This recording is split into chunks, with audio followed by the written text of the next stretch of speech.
शहादा अस्लोद रस्त्यावर मृत्यूचे तांडव सुरूच. पिकअपच्या धडकेत दुचाकीस्वाराचा जागीच मृत्यू. कवडीथ गावावर पुन्हा एकदा शोककळा.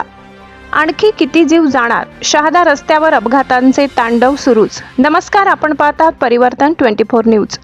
शहादा ते मंदाणा या मार्गावरील अपघाताचे सत्र थांबण्याचे नाव घेत नाही.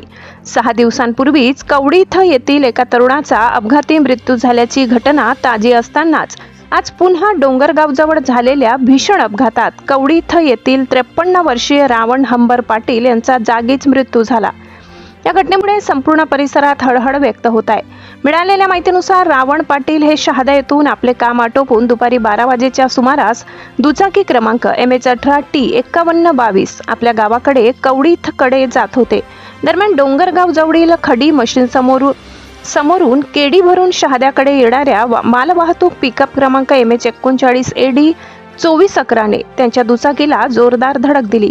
ही धडक इतकी भीषण होती की दुचाकीच्या अक्षरशः चकनाचूर झाला. तिचे चाक निखळून बाहेर पडले.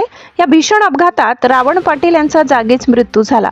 अपघाताची माहिती मिळताच शहादा पोलीस ठाण्याचे पोलीस निरीक्षक हेमंत कुमार पाटील यांनी पथकासह घटनास्थळी धाव घेतली.